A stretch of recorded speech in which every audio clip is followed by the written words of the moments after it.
কাশ্মীরে হামলার পর ভারত ও পাকিস্তানের মধ্যে উত্তেজনা এখন চরমে পৌঁছেছে। দুই পারমাণবিক শক্তিধর দেশের মধ্যে যুদ্ধ বেঁধে যাওয়ার আশঙ্কাও রয়েছে।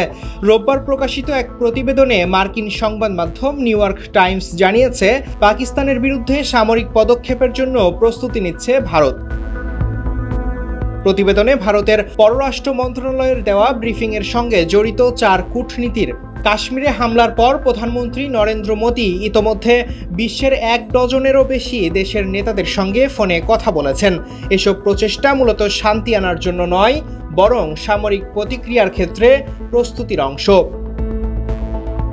এর আগে গত বৃহস্পতিবার এক ভাষণে ভারতের প্রধানমন্ত্রী নরেন্দ্র মোদী সন্ত্রাসী আস্তানাগুলো ধ্বংস করার এবং কঠোর শাস্তি দেওয়ার প্রতিশ্রুতি দেন, যদিও তিনি সরাসরি পাকিস্তানের নাম নেননি। পত্রিকাটি আরও জানায়, পরিস্থিতি অত্যন্ত উত্তপ্ত হয়ে উঠেছে। ভারতীয় বাহিনী কাশ্মীরে তল্লাশি অভিযান জোরদার করেছে এবং হামলার সঙ্গে জড়িতদের খুঁজতে শত শত মানুষকে গ্রেপ্তার করেছে। তবে পাকিস্তানের প্রতিরক্ষা মন্ত্রী খাজা আসিফ পাল্টা হুঁশিয়ারি দিয়েছেন। তিনি বলেন, যদি পরিস্থিতি উত্তপ্ত হয়, আমাদের থামাতে কেউ পারবে না। যদি মোদি উত্তেজনা বাড়ানোর পথ বেছে নেন, তবে আমরা তাকে তার বাড়ি পর্যন্ত ধাওয়া করব। পাকিস্তান যথেষ্ট শক্তিশালী এবং প্রয়োজন হলে উপযুক্ত জবাব দিতে প্রস্তুত রয়েছে। ভারতের সাবেক জাতীয় নিরাপত্তা উপদেষ্টা শিব শঙ্কর মেনন জানিয়েছেন, মোদী সরকারের জন্য পাকিস্তানের বিরুদ্ধে সামরিক পদক্ষেপ নেওয়া ছাড়া আর কোনো বিকল্প নেই।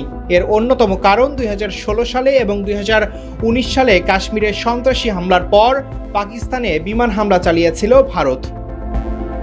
এদিকে হামলার 5 দিন পরেও ভারত সরকার আনুষ্ঠানিকভাবে কোনো সন্ত্রাসী গোষ্ঠীর নাম ঘোষণা করেননি এবং হামলার সঙ্গে পাকিস্তানের জড়িত থাকার পক্ষে খুব কম প্রমাণ প্রকাশ করেছে।